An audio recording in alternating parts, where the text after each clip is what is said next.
That's right, everybody. It's that time of the week again, bitch. It's another episode of Old School, New School Comedy Podcast. What, did you just meet me? Yeah, I know. And I am your host, Christy Miller, and we are coming to you sort of live from the Comic Strip Live here in New York City. And I know I say this all the time, but this person is a very special person to me. Oh, We go way back. She You is do? another old school. I really love her. We've been friends forever since I started. And I've always looked up to her. And she's the creator and producer of Showtime's Funny Women of a Certain Age. Had 3 specials out, phenomenal, hysterical. And I get to call her friend. Oh, I know, doesn't make you want to vomit, I right? do. I really just ate. You're making me sick. No. I know. But also an amazing writer, comic producer, Miss Carole Montgomery. Hello, everyone. Hi, baby. Hi, babes. How are you? I am absolutely thrilled to be here with you. You know, I love talking Are to you you. though? I am. I I am. always do that. Yeah. Actually, I am. I'm out of the house, so that's Yeah, so- that's a good thing for me. It's a win-win. It's a win-win. Yeah. So things are going, pretty. What? Oh, she's touching me. I Okay. know. All right. I'm going to move this because your neck's digging into it and you'll sound garbled. Okay. Look at her. She's so good at this. Am I though? By the way, Oh, that's fine. speaking of all this tech stuff, I joined TikTok. Uh-oh. I know. Dun, dun, dun. I don't know what I'm doing on TikTok. Somebody goes, "Are you going to do twerking videos?" And I was like, "If I start twerking, I'll pull out my back." So that's not going to happen. Yeah. I know. I don't know why, because somebody said do it, and so I went, "I'll do it." Yeah. I was on TikTok and I put the podcast clips on there and they would do Right. pretty well. Nothing great, but they do well. And then I started putting my stand-up on there. Right. And they're like, this goes against community standards. Wow. And I'm like, what? What? I go, the shit I see on TikTok and I'm offensive. Wow. You know, Wow. but I think what it is I noticed that they kept sending me messages to Promote. pay to boost your Oh yeah. videos. Oh yeah. I go, oh, so people are, now that you've, pushed everybody else out in the beginning, now Right. you're making people pay Oh, to absolutely. get your videos seen. Oh, absolutely. I don't have time for this shit. I So, know. and then they would shadow ban it. And I'm just like, you know what? I just deleted the account. I Yeah. can't. Instagram treats me well. Facebook treats me well. Well, Facebook, unfortunately, is my demographic. So Right. is my demographic. So find me on Facebook. Find me on AOL chat. Yeah. Oh yeah. Oh, wow. Wow. Now we're going back. Yeah. Right. Yep. How Yep. about Craigslist? Ah, wow. Wow. Oh my God. Remember the WAN ads back when we were Oh my- kids? oh my God. The dating, the singles ads. Yeah. Single and Singing, find looking for a girl. good time. Yeah, you're looking at a fucking newspaper ad. Mm-hmm. Mm-hmm. Wow. Wow. You just brought me back. I'm sorry. That's okay. I'm old too, girl. Yeah, I know you are. Not as old as me though. So I beat you on that. Fucking love. So you created Funny Women of a Certain Age because, again, us women, of a certain age don't get as much love, I should say, in a polite way, in the club scene as the young kids do. Yeah, I mean, that was part of it. But, as I was getting older, I'm 65 now and I know my skin looks great. Use semen. Okay. So as I just realized that the market for older people, it's always been a small market. Yeah. But I used to say, even when I was in my 40s, demographic, you're missing a huge demographic because we're the ones that have the disposable income. The kids at the regular TV station, like TV networks, the covered, the 18 to 35, Right. they don't have the money. They're asking their parents for money. So why not market to the older people who have the money? And slowly, very slowly, they are starting to, I think it's starting to change. And I think a lot of it has to do with the fact that, we were lucky enough to get the show on the air because, as you know, the first special was Showtime's highest rated comedy special, 2019. People started to really go, wow, there are, these women aren't just tossed aside. Yeah, and it's like people forget, like these young comics, they all want to book these up-and-coming comics just in case they do something. Right. You've been doing it, Christy, for 28 years. You're kind of washed up. You're never going to make it. If you haven't made made it now. This is what someone told me. You're too old for our club. And Wow. you've been doing it for so long that you haven't Wow. made it yet. So you're probably never going to make it. So why Wow. waste time on you? Wow. And I'm Well, thinking, well, I have life experience. right. I have 28 years of stand up Of under my course. belt. Of course. I blow smoke away from these fucking kids. I have to save the show when I go up and bring it back to a normal comedy room. Right. And it's like, but yeah, you're too old. You don't relate. Really? Okay. But it's so funny, the stigma that older people Oh, have, and absolutely. especially older women in stand up. I'm sorry. I know your show was a phenomenal breakthrough, and Thank it you. showed people, the regular people, that, yeah, women don't just get older and die and wither Right. away. We Right. have some funny shit to say. We have Yep. a lot to say. And we have an outlook on life that these kids wouldn't have, but we, and it's just a fun thing to, holy shit, her perspective is amazing. Like, I never thought of that. Yeah, but and one of the things I was proudest about with the specials, because I know you were at a couple of them, Mhm. half of the audience was millennials. They were, Yeah. I mean, it was. This is just because it's called Women of a Certain Age, and it's geared for women over 50 and men over 50. When I go on stage now, you know me, I'm very honest about my age. I immediately say Yeah, I'm me too. 65, and the kids in the audience are like this. Tell us, oh, we want to hear your wisdom. So when you hear a booker say that, first of all, they're a shitty booker. Yeah. That's Well, number they one. were.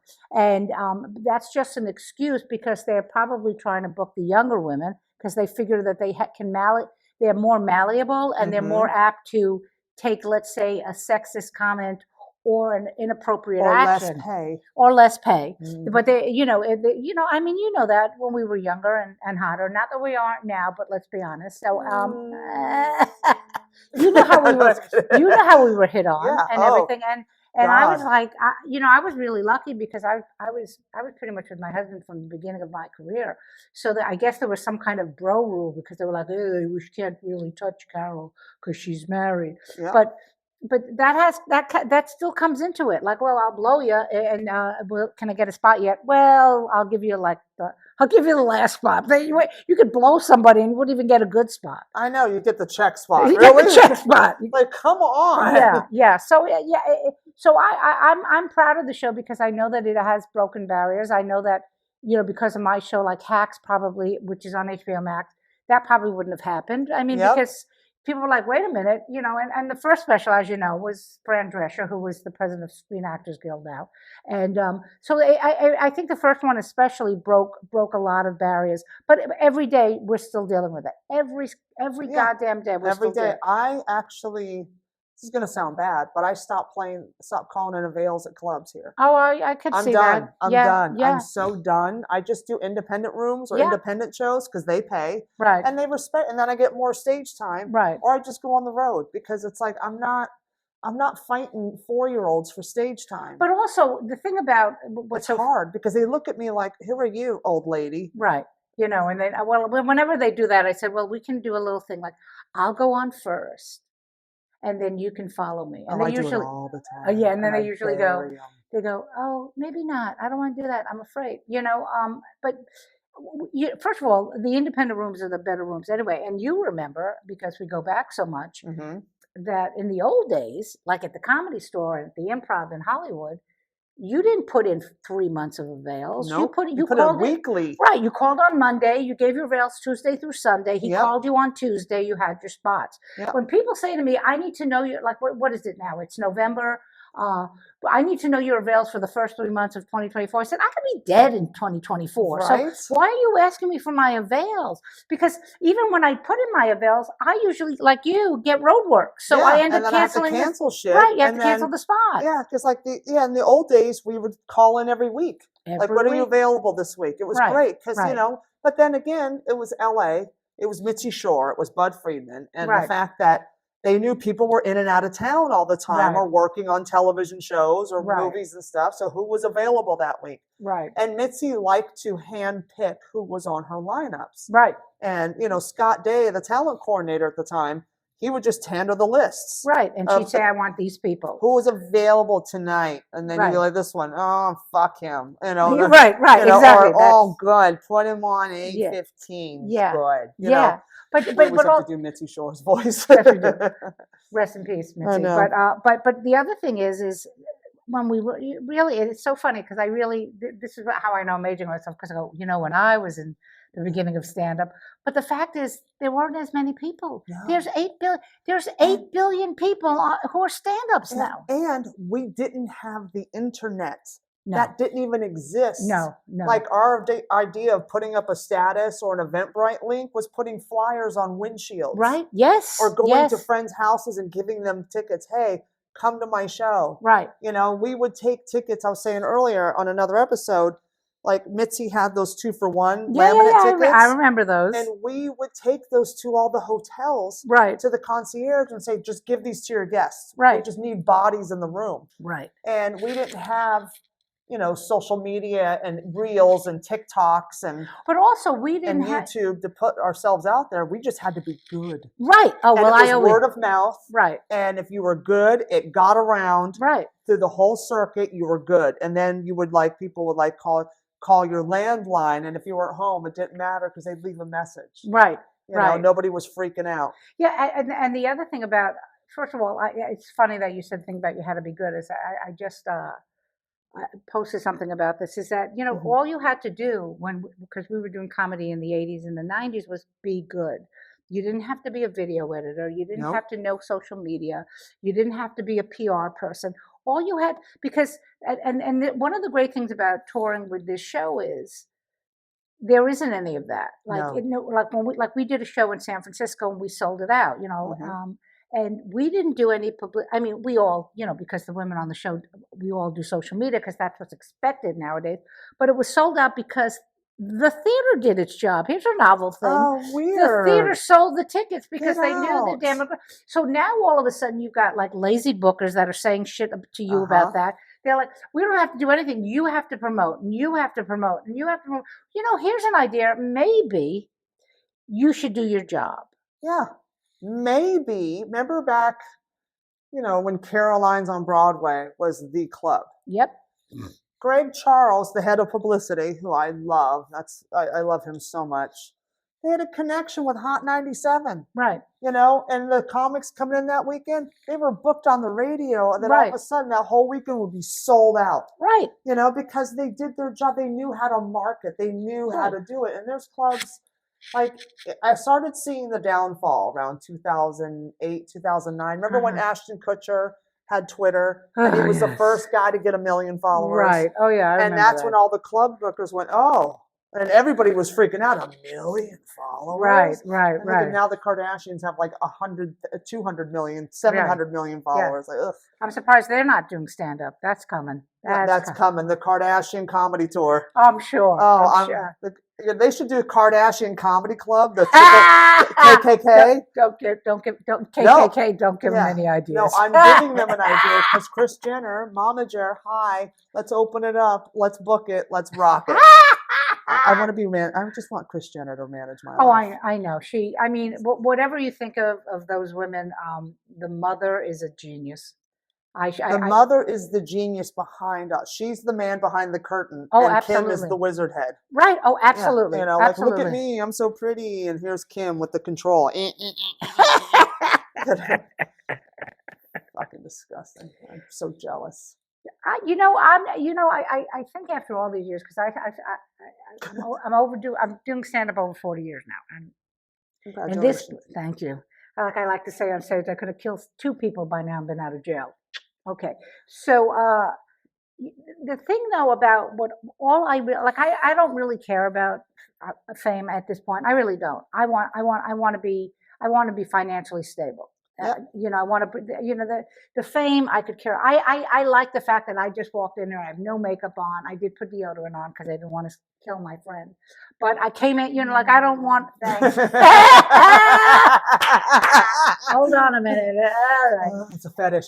But you know what I mean? Like I can't imagine what it must be like to be that uber famous. That like if you pick your nose or you're scratching your ass, it ends up. I would not want that. Well, look at what's going on, like with fucking crazy ass Taylor Swift. Oh yeah. And Travis Kelce from the Kansas City Chiefs. Yeah. Like none of these kids that love her didn't know what a Kansas City Chief was. Oh no. Now they've all bought his jersey. So Kansas City, the franchise is like, we're in the money. Oh yeah. Taylor Swift is so funny, And now she went to Argentina now this week, and he went with her, and she changed the words of one of her songs about him. I'm just like, I need to fuck Taylor Swift. I know. I was going to say, you know what I mean? Like, I'm done. Like, I'm 53. I have nothing. I have nothing. Absolutely nada. Well, you do. You're a brilliant comedian and a brilliant writer, so you do have something.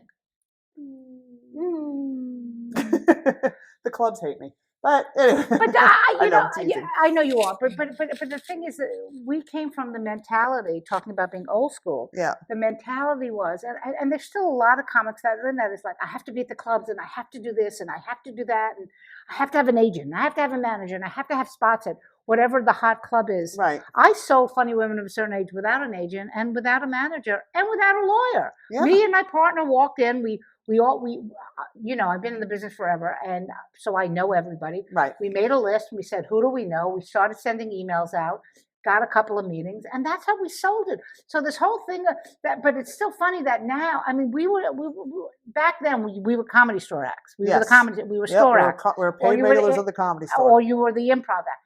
Here, it doesn't matter anymore, because even if you don't work at a club here, there's so many goddamn rooms in this city. Like, I do bar shows all the time because I'd rather do the bar shows.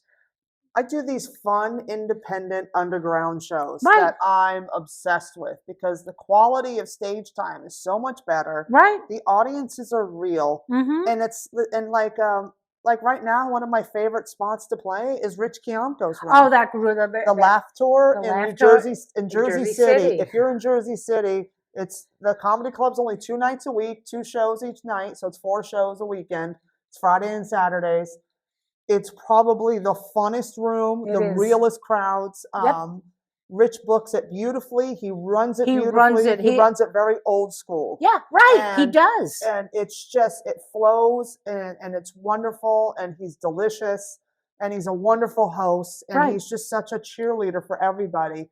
And it's probably I would rather, and it's faster for me. I live in Midtown. So it's so easy to get to. It's fast for me to get to Jersey City. I'm there in 20 minutes. To go to Brooklyn, I've done bar shows and underground shows in Brooklyn. It took me an hour and 10 minutes to get to. Oh, yeah. And I'm like, I'm in Jersey City in 20 minutes, door to door. And I'm like, what am I doing? Like, I love it. And it's a great room. It's a great room. And it's like off the beaten path. It's a club inside of a bar that they built. And the bar, I love that this establishment supports the shit out of it. Oh, absolutely. They love it, and they celebrate it, and they built it, and it was in an event room, which they turned it into a comedy club. It's so cute. Yeah. But those rooms are my favorite. And it's like, and I was telling Rich, I said, it's like being in a city club, because it's close and it's a spot, but it's like being on the road at the same time. Yeah, but the thing about, like, it's so funny, because the crowds are just perfect. Right, but you mentioned about the city clubs. It used to matter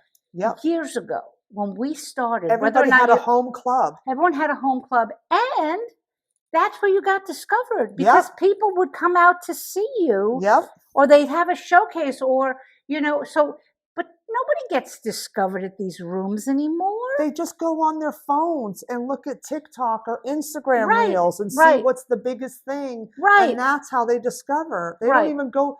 I never see industry in the clubs anymore. Right. So this whole myth and facade that when we were younger, about being in the city clubs and, if I get spots at this club, or if this, it doesn't mean a thing. The one thing about Mitzi that was so great, and we both, Christy and I, were very well treated by Mitzi. Oh, she was so good to me. But what Mitzi used to do, it didn't, by the time I was there, it had stopped. But back in the day, like when it was only like 4 clubs in the whole country, she used to split the money at the main room on the weekends. She always did. She would split the money with the comics. And then if it was packed, you made some fucking cash. So you could stay home and make $1,000 for one night or the weekend in the 70s and the 80s. Now, I mean, you'd have to do 35 spots in one night to even make $500. Yeah. So this whole thing about, I'm in the city. I'm in the city. I'm doing the grind. It's like, okay, why? Like Vicky Koopman, who's a good friend of ours, we have a thing we call spots for purpose. And the only reason I go up and do stuff is because I need to work on stuff. I've been doing this a long time. I kind of Yeah, and then we're also at that age, like, back in the day when we started, you had to be in the clubs every night to be seen, to work, to hone a craft, hone your act, get Right, your POV sitting up. It takes right, like 10 years to develop a voice on stage, and then absolutely. it take the next 10 to 20 years, that 10-year span, to write for that voice. Right, So it's a process. And now I'm at a point, and you're at a point that we're like, I go out and do spots that I know I need to work. I have, because like I have to write my second album. I'm a little behind because I haven't been working as much. right, But so I start going out for certain spots because I need to work on certain things. right. That's exactly what Yeah. I do. Yep. I make like I did a Zoom show on Friday, and my husband's like, "Why are you doing it?" I said, "Because I'm gonna." First of all, it's a Zoom show, and actually there was a decent amount of people, like 30 people on the Zoom. But I did it because I was literally there with my notes, and I went, "Okay, I'm gonna try that joke and that." I Yeah. mean, I don't have to do the Carole Montgomery shtick when I'm doing a Zoom show, so I got to work out my material. Yeah. But that's the only reason for me. Like so many comics, I think now are just going so they can go, oh, I did 8 spots this Saturday. I'm like, why? Yeah. I talked to a young Jack that's, he was like 8 years in at the time, 7 years in. And he goes, I'm doing, 5 spots tonight. And I said, are you getting anything done? Right, And he goes, what do you mean? And I said, well, it's great to go out and do a lot of spots. right. I go, but sometimes it's overkill Mm-hmm. and you burn out. Your central nervous system will shut down. Mm-hmm. And after a while, you go on autopilot. And then you start phoning it in because it's your 5th spot of the night and you're Right. running around and you're tired. You're Right. up, you're down, you're up, you're down. Like going on stage is an adrenaline rush. Yep. And you're way up here, right? Right. And you come off stage, boom, you're way Right. down here. Right. And then you got to go to another club. You got to bring it back up. Yep. So every time you dial into that adrenaline, into that rush, that it takes a lot of energy. And when you're zapped, your central nervous system's overloaded, Mm-hmm. and you just kind of phone it in. And Yep. it's like I always find out. Like I told him, I said, you're going to start regressing as opposed to progressing because you're doing too much. Mm-hmm. Stop. Maybe do 2 to 3 at the most. Because if you're doing 5-10 minute spots, that's great because you can take this 5 minutes, I'm going to work on this. And then this 5 minutes, I'm going to work on this. And then this 5 minutes, I'm going to work on this. And now you've worked on 15 minutes of material. Right. And now you can start to piece it together. But when they do that, they just keep doing the same shit because they want to win over the audience. They want to kill. They want to do their tried and true. So you really don't work on anything. Right. And it's annoying, but it's like, I like a good 30-minute spot. That's a nice, relaxing warm up. And I can, get them all on my side, throw in a bunch of new shit, and then close big or close with something new or whatever, however it goes. So like for me, 30 minutes is the ideal spot. To me, I'm the laziest comic. I have to tell you. So Linda Belt, who's a great comedian out of Connecticut, we were working together, and she came in. It was a club that a theater she booked, and she asked if I could do a guest spot. And I said, "Yeah, of course. You booked the show." And she said, "When I first met you, it was at the City Steam. She was doing a guest spot." And she asked me that question, and she remembered this from, I forget how long she's been doing it now. Right. What I said to her is that the more you do, the less I have to do. Yep. And that's me. I'm the laziest comic. I know I work very hard, but when it comes to to me, I would rather do 15. Like to me, 15's perfect. Right. Because I can open strong, I can put all the new shit in the middle, and then I end strong, and then I am gone. But I understand that. I mean, 30 minutes, like that's why people say the feature is the best spot when you're if headlining, like I headlined Friday night, an independent show in New Jersey. Right. And she goes, do 30. And I said, great. I'm like, 30 is my warm up. Right. And it was so much fun. Yeah. But I'm telling you, I love headlining. But let me tell you, featuring for a big, like when I featured for Dice. Yeah. Those times. Yeah. Oh, there's no pressure. Oh, no, not because at all. Because they're not there to see me. Yeah, no. So I could just let loose and have a good time. Absolutely. And just whatever happens and work on shit. And try new things. But like even when I did my album, Brutally Yours on Apple Music, Spotify, Amazon Music, anywhere you stream your music on the music platform. That's my cheese plug.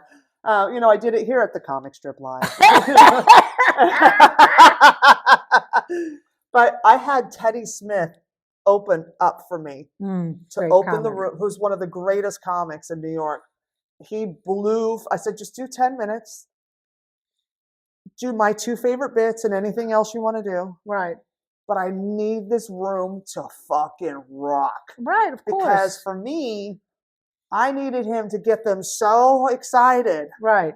That all I had to do was come and surf Right. that wave Right. right on in and not Right. have to struggle and get them to like comedy again. Or, Right. you know what I mean? Like Right. I always see headliners that don't put strong acts in front of them because they don't want to work hard, because they not for the reasons that you do it, they do it for their ego. Oh yeah. Because they want to be the pretty one. Well, if they do mediocre, then I'm gonna shine. Well, you just lowered your value of your fucking ticket, bro. But that's, I mean, That's everybody. I always prefer to follow somebody killing. Yeah, because I don't have to worry. Yeah. And then when I came out, I just got to jump right into the album. I did an hour and a half. Boom. Right. I didn't have to struggle to win them Yep. over. Right. To fucking build up the room and get it to where I wanted it Oh, and yeah. zhuzh them. Right. And it was just, it's heaven when somebody kills in front of you. I don't have, like, there's so many times, like, because when we do city spots, a lot of these comics, no disrespect, but they're new jacks. Right. They're not seasoned. They don't have the girth that we have from all the fucking dragging our asses across this concrete jungle that we live in. They have their easy way out. They have the phones to get themselves out there. So they don't have a lot of physical performance, or they don't have the joke writing and the grind that we had to go through. It's a different vibe. It's not bad. It's just different. Well, I remember saying to a young comic, who, like, in your generation, who have you seen recently that has killed? Like when we talk about killing when somebody kills, watching people when they go, well, I think this person killed, and I'm like, that wasn't killing. Like they did good. They did well. Like when people say that to me all the time, and I'm sure they say that to you. Oh man, you killed. I'm like, I know when I killed. Yeah, I did very well. Yeah, I said I did well. They loved me, but I didn't kill. Like Friday night, the girl that featured, adorable. She probably thought she killed. Oh, absolutely. They think that they did. And then I went up, and the whole I had to say I destroyed the place. Right. And where they were screaming at the end, "Stay on, more." Right. And I wanted to say that's the definition of killing. Right. Not just getting laughs. But like even like when with the store, like who we used to have to follow, God. when Pryor would walk in. Oh, and forget it. You just sat back there and you just was like, I have so much to learn. Yeah. Because he would just, even Pryor when he was sick. When he was sick, when they would wheel him into the comedy store and put him on the stage, he would still and kill. He would destroy, and people would be hanging on every word. Right, but then you're like, I gotta follow that. Yeah, but by following that, you learn how to get strong. I used to have to follow Rogan every Saturday night in the main room. Yep. And you know what? This is. Regardless of what you think about Rogan, he was a great comic. He's a hell of a performer. Oh my God, I would have to he would go out and do his bit. He used to do the lions fucking. The lions fucking. And he would finish, and people were going crazy, and then I would walk out, this little blonde, like I look like Kathy Rigby, had short blonde hair and everything, and and I would take a breath, and I knew, and I just went right into whatever I did, and rode the wave. Yeah, I would tell Mitzi in the OR, I would tell her, put me on after Mencia. Oh, right. Put me on after Rogan. Put me on after Dice or Eddie Griffin, whoever has that 10 o'clock headline spot. Right. I want the death spot at 10:30. Right. Just give me the death spot. And they usually they wouldn't do a half hour. They would go an hour, hour and 15 every time. Of course. So after Joe Rogan humping the stool as a lion, or his J. Howard Marshall bit with Anna Nicole, which was destroy me, or Carlos Mencia just annihilating, and then you got to go up and follow that.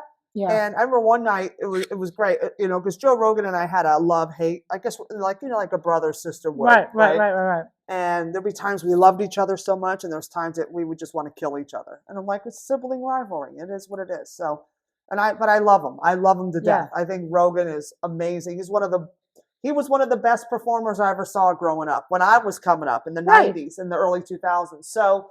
But he would, he would consistently destroy a room, and then, going up after him, I would tell Mitzi, put me on after these guys because I want to be better.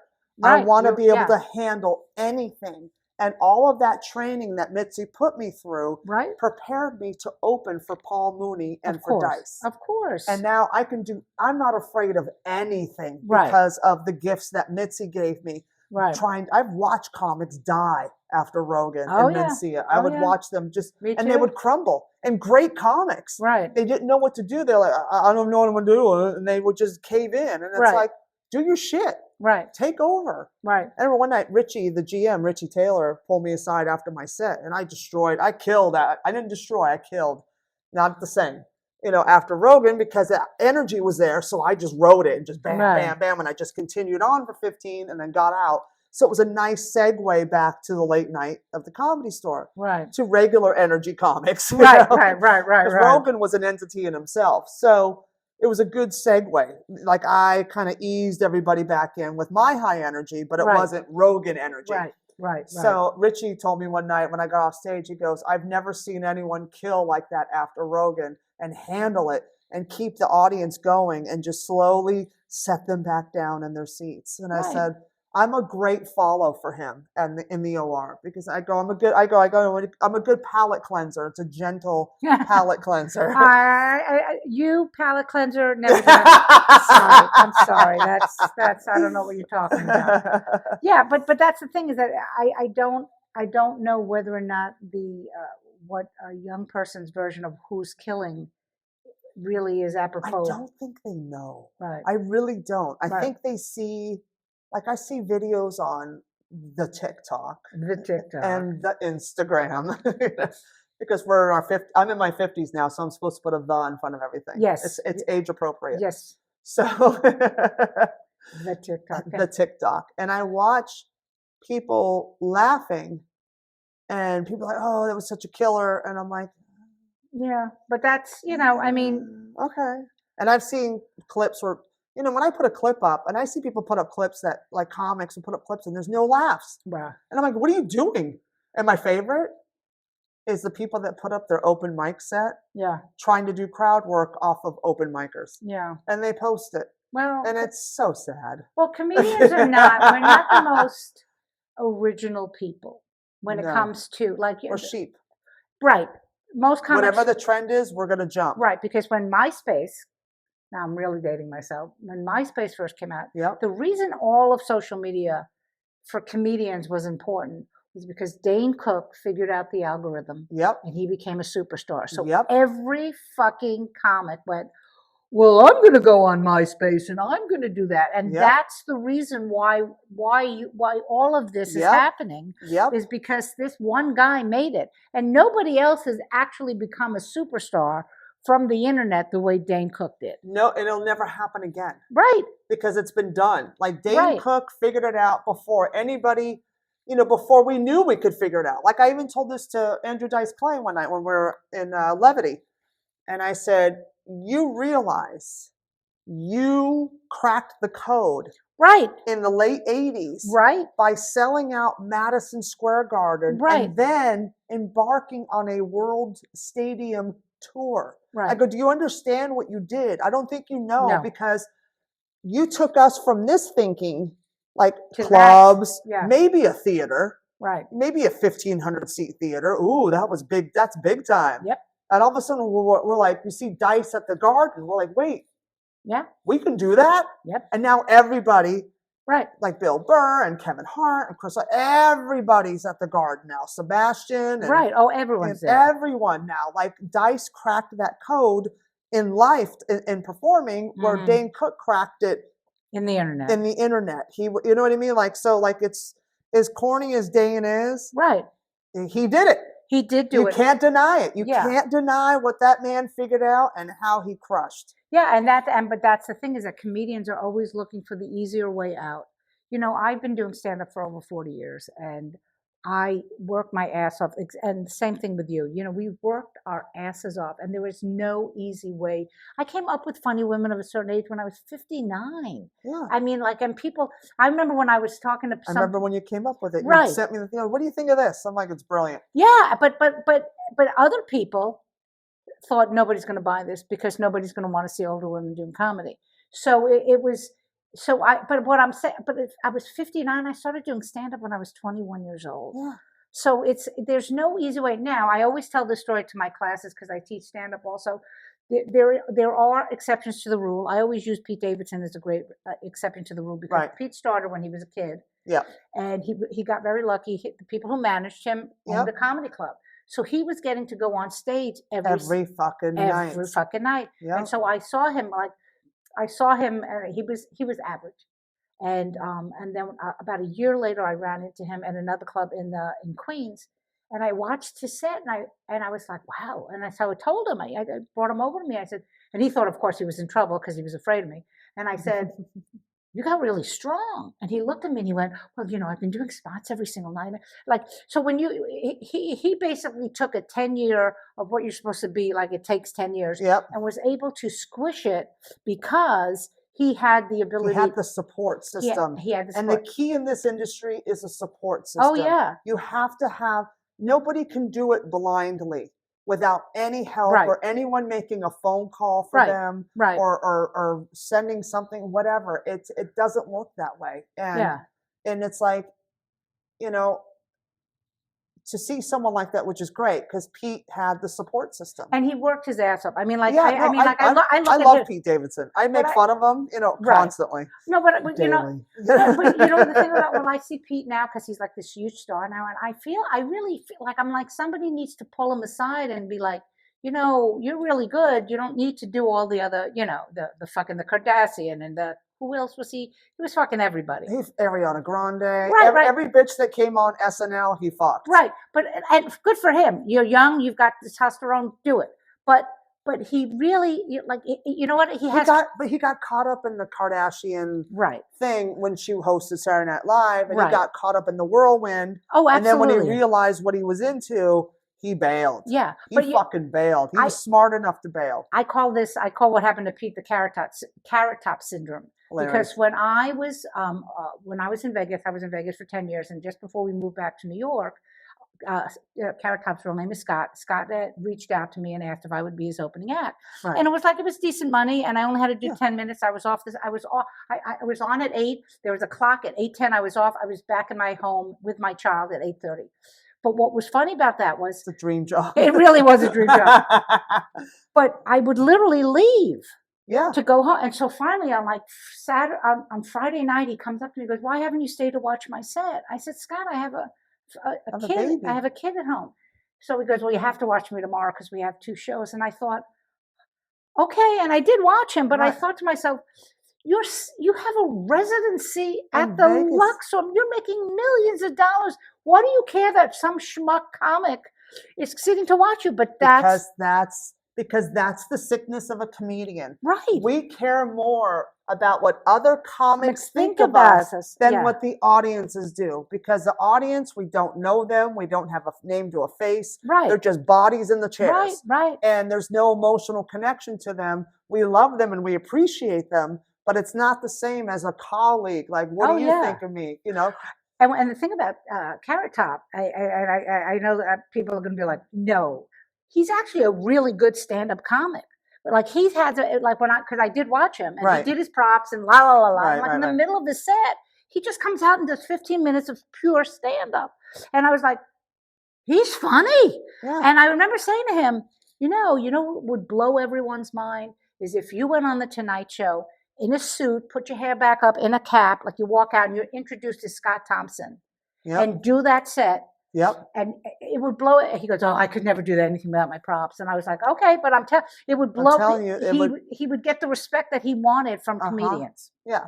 Because we used to have, there was an old joke at the Comedy Store, like me, Jimmy Shoover, and all of us hanging out in the back.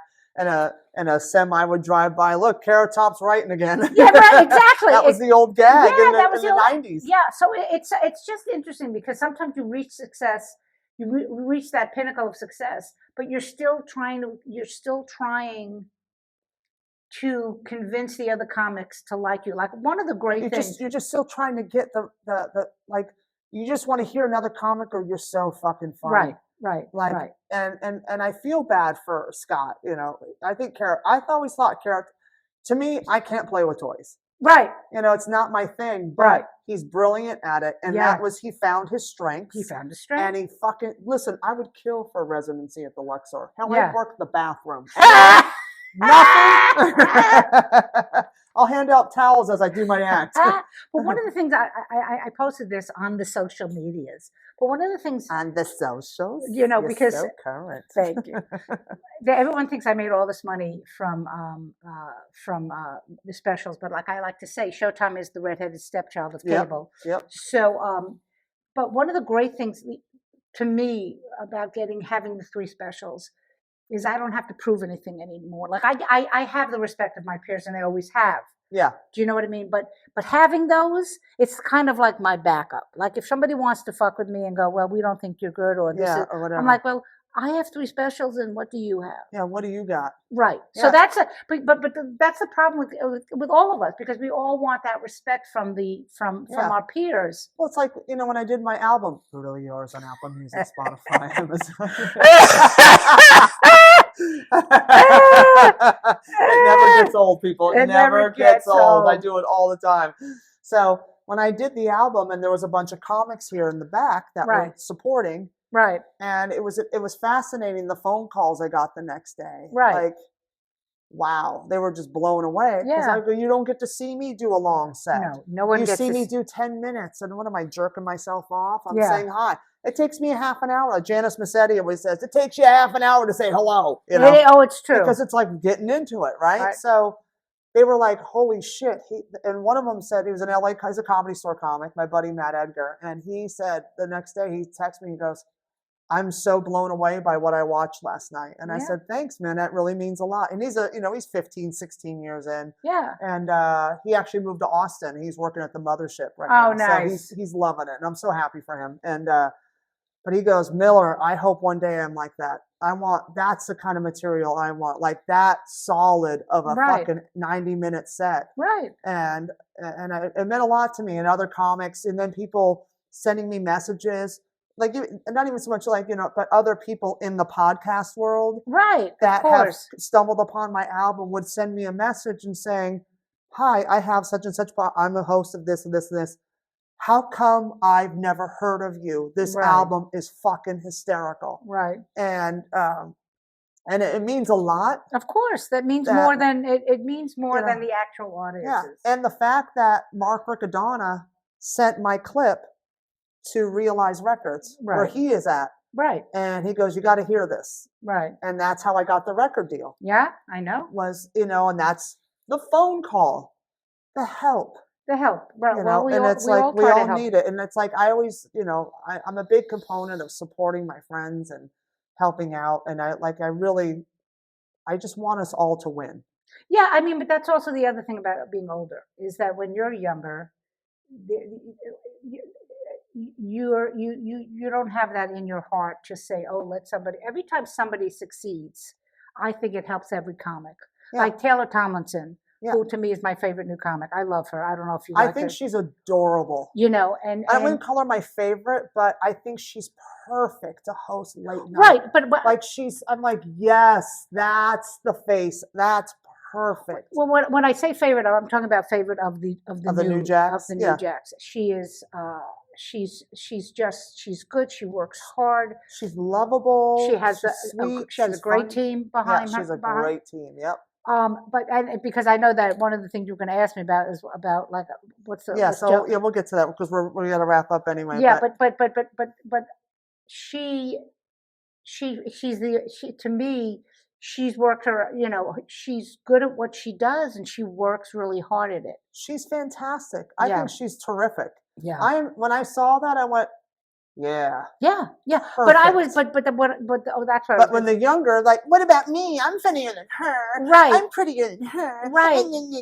And it's like, you know what? Yeah, maybe you are. Yeah. But it's Taylor's time. Like I said, she worked her ass off. Yeah. I didn't know her coming up. I know a lot of people said she's very sweet. She has a great team behind her, and be happy for her, because when someone like Taylor makes it. It makes it open for all of us, because they go, oh, look this comedian. Yeah, she's doing doing pretty, this. she's funny, she's a woman. Right. And she's handling it. I like this. Right. And it's like, I watched one of her specials a couple years back. adorable. Yeah. And I'm like, who is this girl? Right. And I watched it. I'm like, she's terrific. I Yeah. go, I could tell, because, we've been in it so long, you can always tell how old a comic is Right, in of the course. game. And I'm like, oh, okay, she's not too long into it because I can hear the green, but I can also hear the fact that she's a comic. Right. I can hear the writing. I can hear her really Right. grinding these jokes out, not just like, oh, look how pretty I am. And then the other one, which was so funny, somebody posted, a civilian, not a comedian, about Nate Bargatze because he hosted Right. SNL. I need to watch it. I heard he destroyed it. He destroyed it. He destroyed it. He actually did. Literally destroyed it. But somebody, a civilian, said, "Oh, he was lazy because he did his stand-up." I said, "Well, what? He's lazy? Just because you don't know, just because he's not Chappelle or Bill Burr, you're expecting someone who's getting the biggest break of his life to just do writing that the staff of SNL wrote. Well, then everyone will think he sucks because they really do not do good sketches. So they're going to just write his piece. Why not write? How about here's a dude that found the loophole in stand-up in the hierarchy of how you're supposed to make it. Right. Fucking did Broadway. Right. Took his act to Broadway, 10 years ago? Yeah. Something like that? Yeah. And was selling out Broadway shows for years. Yeah. Funny as fuck. But comics were and like, they don't notice that, like, oh, that's not real comedy. Right. Dude, Nate is hilarious. Yeah. It's like another version of what's his face? Jeff Foxworthy? No. Sorry. So the Spanish guy. The one-man show. Leguizamo. Leguizamo, yeah. God, I'm yeah. so bad with memory. But the same thing, and it was so funny. And I even posted this on the social medias. I said, I am thrilled for Nate Bargatze. I'm so jealous that he got to meet Dave Grohl from the Foo Fighters. Right. Come on, people. That's all I want to do is I just want to hang out with Dave Grohl. So the fact that was what I was jealous about. I could care less that he hosted Saturday Night Live. But it is interesting. It's like, guys, between Nate and Taylor, because it happened around the same time. That's good for us. Yes. That makes everybody go, hey, there's a new group of comedians coming up. Hey, let's go and see who we haven't seen yet. Yeah. We know all these guys. These guys are tired. We've seen enough. Oh, look, there's other comics in New York City. Let's go look at them. No, I love it. I'm all about it. Yeah, I want everybody to win. I'm Me too. Even coming up, I was one of the rare ones. I would step aside and let somebody else take the glory because I wanted them to win. Right. And I had this conversation with Dice one time. We went to Florida to do a show, and I said, I was too nice. Yeah. I wanted everybody to win, and I forgot about myself. Yeah. I go, now I'm old, cranky, bitter. Let's fucking do this. Old, cranky, and bitter. That's my porn name now. Yeah. Old, cranky. I'm cranky, cunty, bloaty, bitchy Barbie. And on that note, I love to end the show with these two questions. Yes. My first question is, because everybody has that one thing from a comic that they've heard. I'm like, fuck. And I have a ton of them. Is there a comic a bit is done that you saw and you went, fuck, that's brilliant. I wish I had written that. Well, we mentioned Taylor, and she just did a bit on, she said that guys, and I'm going to totally butcher the joke. So basically that guys, with condoms, having a guy put on a condom is like watching a little, a kid who has to put his coat over his Halloween costume. Fucking and she did this hilarious. whole thing with the kid going, you can't see it. Like I was laughing because I follow her. It was such a great. I was like, it was such a great twist. That's a great. It was a great twist. So I love that. That's funny, right? I mean, and you should funny. see the clip because I totally butchered it. No, but that I can see her. But the premise was great. Genius premise. And I thought, and of course, anything Pryor did, to me. When he talks about, his heart attack on that first oh my God, that was movie so genius. I see it, I watch it and I know it's coming and I still fall off the floor. That's how you know it's a great piece. If you can watch something over and over and over again and you know what the punchline's going to be, and you still laugh, that's a great piece. Bernie Mac does that to me. Yes. Bernie Mac, I know all his shit. And I watch it, and I'm still screaming, laughing. Yeah. Like I'm not going, "Wow, that's funny." Oh no, that's funny. No, but I'm still a fan of comedy. I'm a rare comic. Yeah, I'm a huge stand-up comedy fan. So if you're on stage and I'm gonna laugh. Everybody always know at the Comedy Store. They like, oh, Christy's in the main room. I can hear her from Right. that way. You know, they Yeah. always knew where I was by my laugh. Right, me too. Yeah. If I'm watching and you hear ah, like Carole's, did the ship just come in? What are there ducks in? Yeah, I'm the same way. Aflac. But I do. I still enjoy. And if someone is good, yeah, I will laugh. I want to, I like to hear the rhythm and how the jokes are set up, but I also like to enjoy the entertainment. Of course. And finally, yes, finally, everybody has their favorite. Everybody has their go-to street joke. What is your go-to street joke? Okay, well, I was thinking about this, and I don't actually have a street joke, but I Okay. want to tell you. Don't worry. Last week's episode, Rob Bartlett had 17, so okay, good. You might have did yours. Okay, but I want to tell you the first joke I ever wrote. Can I do that instead? Oh, I'd love that. No, but this is great. This is like I was 8. Hey, you know what? Judy Gold did a bit one time about the first joke she ever wrote on stage. And the dyslexia, she was in Central Park, and the dyslexic Indian girl had the dot on the back of her head.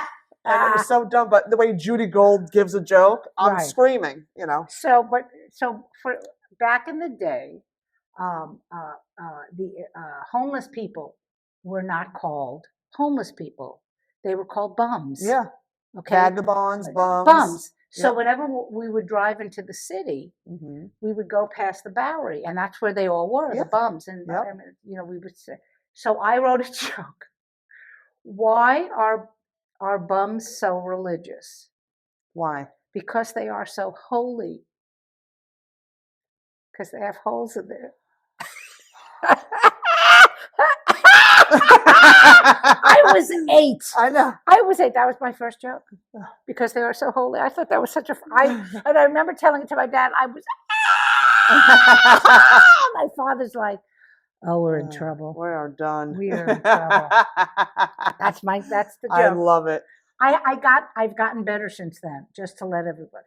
Yeah, that's her closer, by the way.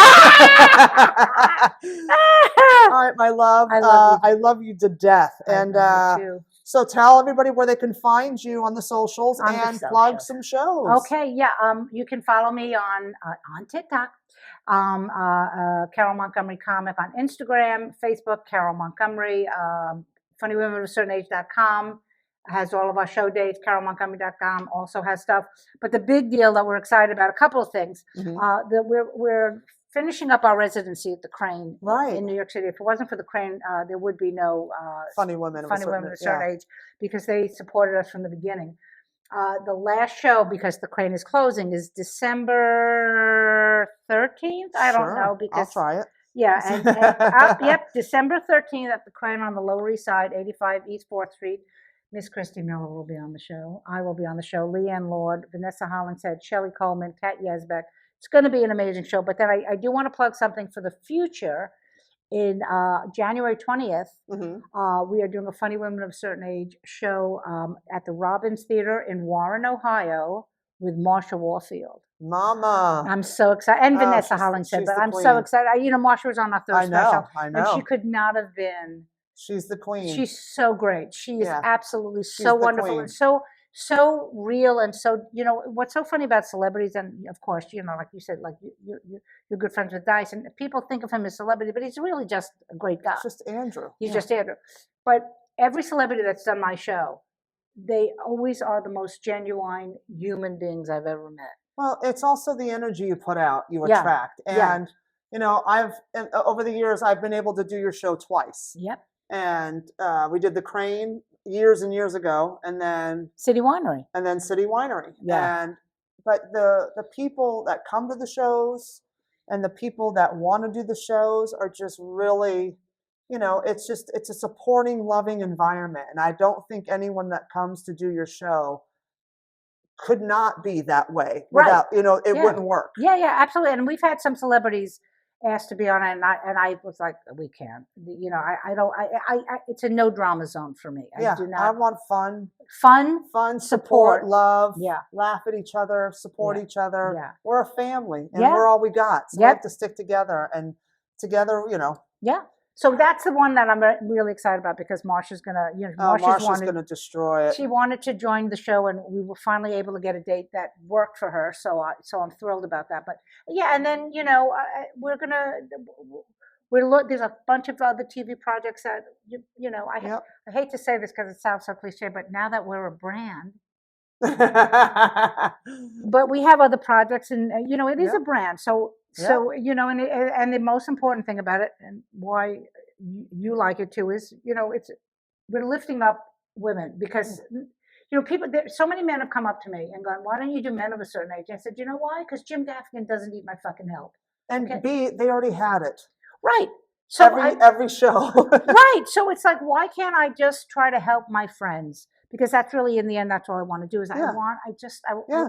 I just want everyone to work, and I want to make the women shine. So Yep. come to a show. Come if you can. Come December 15th, because that's going to be the show. Because it's the last time we're ever Yeah, going to be at the Crane. It's going to be a big blowout. Yes, it is. And it's so sad they're closing. But thank you, Doll, for being Thank here. you. This is great. This is fun. Bye, everybody. This is another episode of Old School New School Comedy Podcast. Don't forget to follow the show at Old School New School Comedy on Instagram. You can follow me on Instagram as well, Christy Miller Comedy. And you can follow her at Carole Montgomery Comic. And don't forget to like, subscribe, and share the show. We love you.